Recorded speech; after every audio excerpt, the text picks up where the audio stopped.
Hi there, it's Simon Gray from Career Codex, back with another weekly video. And this week I had a question from one of my regular viewers as to how I get the ideas for the videos, the blog posts and the podcasts. And what I thought I'd do, I'm working from the home office today, is share with you my inspiration board, which sits behind me here. So one of the things people ask all the time is, well, how do you get the ideas? How do you get inspired?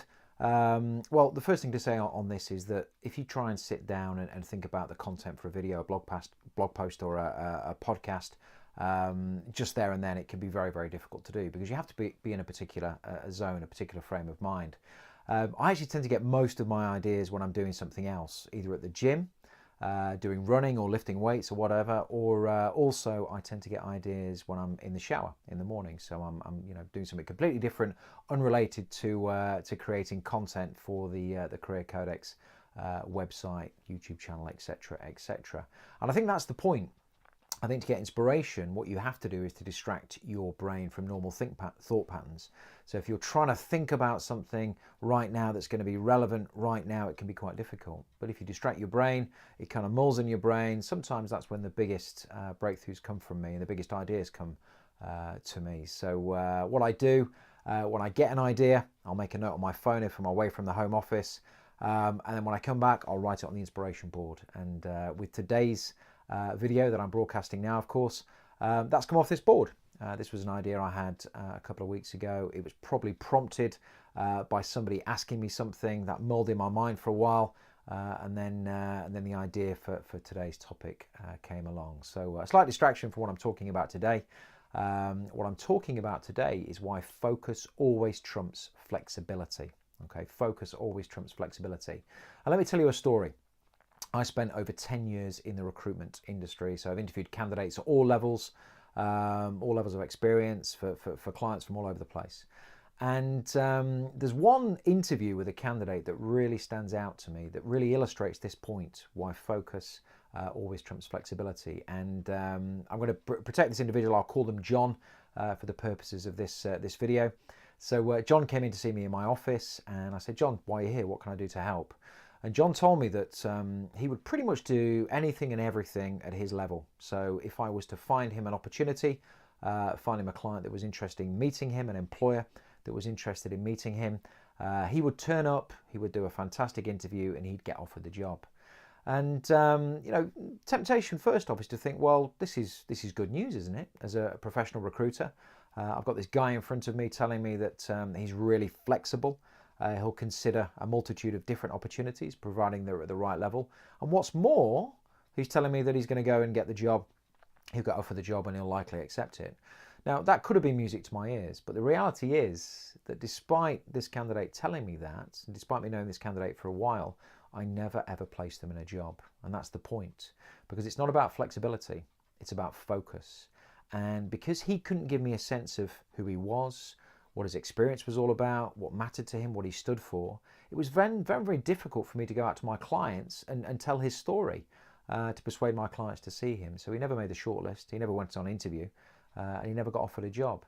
Whereas if he'd have come to me and had been really, really focused, I would have had a better chance of convincing my clients to see him, and he would have had a higher probability of getting that next position through me. So focus always trumps flexibility. And the analogy I sometimes use here, I think it's a helpful analogy. If you don't think it is, let me know in the comments box below. But if you look at the medical profession, we have general practitioners. If we're sick, we go to the doctor, general practitioner. The doctor knows a lot about a lot of things, but not in a huge amount of detail. So they have an overview as to common illnesses, common problems, etc., etc. But there comes a point where the doctor may not know enough to be able to help us, and they refer us to a specialist.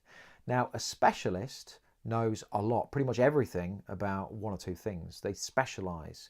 They have surgical precision in terms of what they know. I love that expression, surgical precision.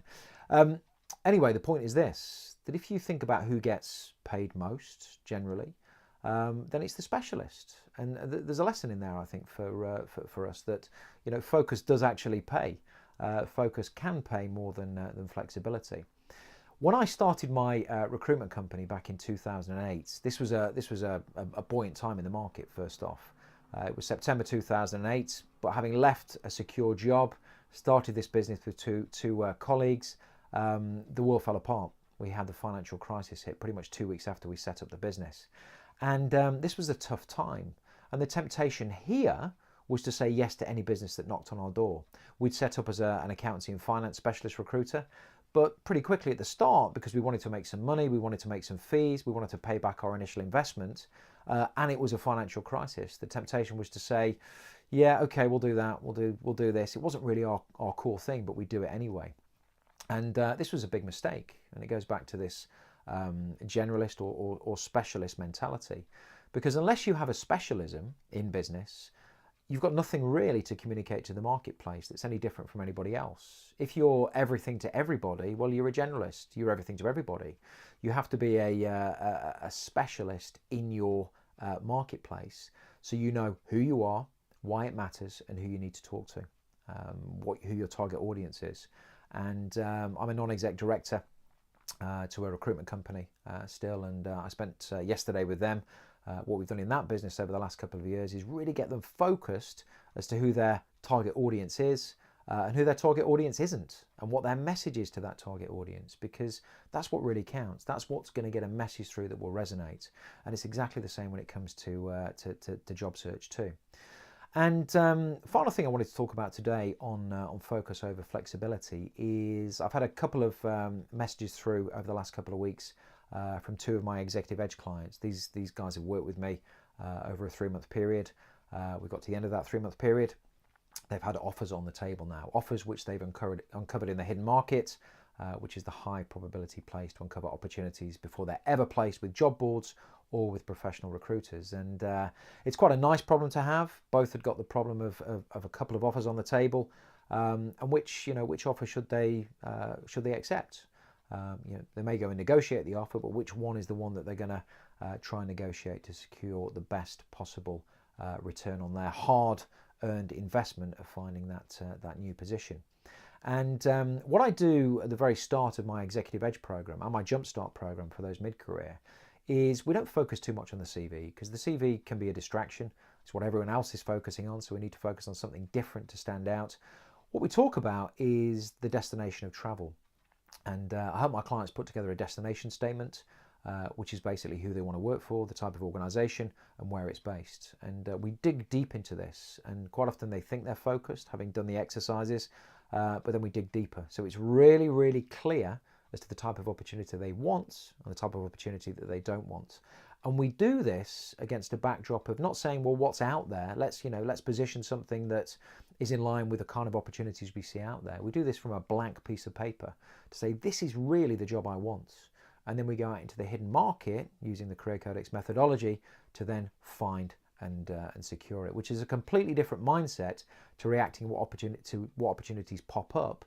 This is about proactively deciding what you want and then proactively going out there and positioning yourself to find it, whether it's visible or not. And this is this thing I call believing is seeing, as opposed to seeing is believing. If you believe in the existence of the hidden market and you position yourself there consistently, the opportunities will manifest themselves to you. And this happens time and time again.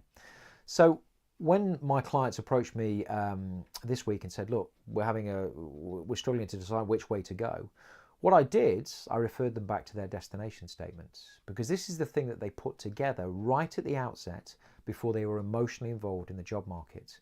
And we're human beings, we're emotional beings, and it can become very difficult to make an objective decision when emotion's involved, when there's two offers on the table.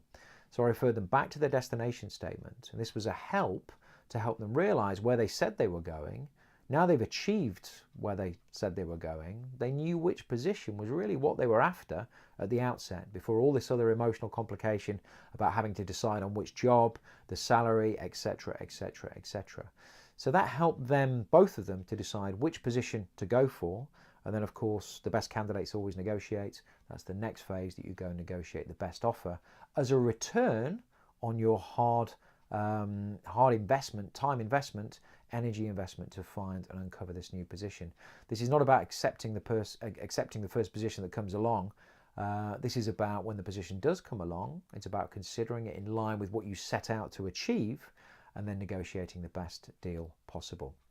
So that's really it for this week. Talked a little bit about how some of the ideas for this video and the blog post and podcast, which you can find on the website careercodex.com, come about, and then talked about why, in my opinion, and of course it's my opinion, focus trumps flexibility, and focus always trumps flexibility. So if you've got some comments, some thoughts, please leave a note in the comments box below on YouTube. If this is the first time you've watched one of my videos and would like to connect with me on LinkedIn, it'd be a great pleasure to do so. And please send me a personal message, leave me some feedback, tell me you watched this, tell me what you thought. My username on LinkedIn is Simon Gray, Grayyaca. And if you're not yet subscribed for my weekly newsletter, my weekly email bulletin, where I put out a blog post, podcast and video each week, as well as other content, free events and whatnot, then if you head over to careercodex.com, you'll be prompted to sign up there. So that's it for this week.